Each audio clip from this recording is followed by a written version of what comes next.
Жаһандану рухсыздығы өз жеңісін тойлауда.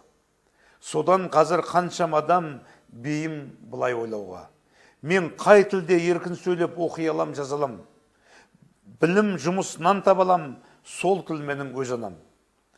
Бірақ қарсы тұжырым бар осы адасқан байламға. Біз жалқыны мойындамай, ұғалмаймыз жалпыны.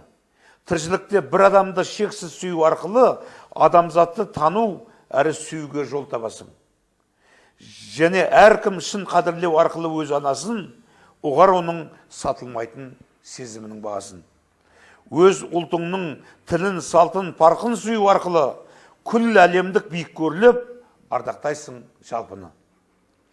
Сан түрлі тіл меңгереміз айдындап ой қарқыны, ал ғаламдық ортақ тілсіз, бірлік күлсіз, сезім нұрсыз, бірақ ана тілін оның түспеу керек салқына.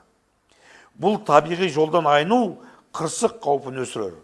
Тарихың тұр санаңа өткел тастап, өз тіліңде ойлау, сөйлеу тоқталған сәттен бастап, бүкіл баба рухымен ұлттық гендік ақпараттық байланысың кесілер. Тағдырыңнан атамұра шамын солай өшірер. Өз тіліңді жерсінбеудің, өз анаңды менсінбеудің арсыздығы қай дәуірде болып еді тапқырлық. Ол рухи мүгедектік әрі ұлттық сатқындық. Аз қайғыма талабыңды түсінігің алдаса, мейлі 10 тіл, тіпті 100 тіл меңгергенің далбаса, өз ұлтыңның тіліменен рухы ой санаңа ірге тас болып қалмаса. Әлде адам болашағын тамырсыздық жеңеме. Бұған қайсар табиғаттың тағы өзі өнеге. Жантақ деген өсімдік бар, түйе қорек ететін, тамыры 20-30 құлаш биіктікке кететін.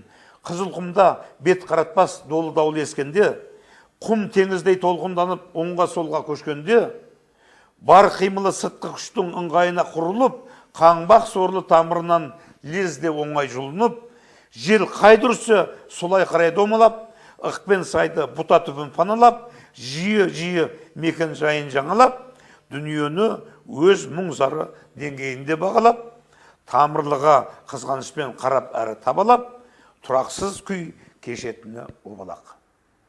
Даңққа бөліп өзі ғұмыр сүріп жатқан кезеңді жантақ әркез орнында қалып қояр ежелгі. Шыншыл рух дарынынан құлқын озған заманда тамырсыздық үлкен қауіп тудырады қоғамға.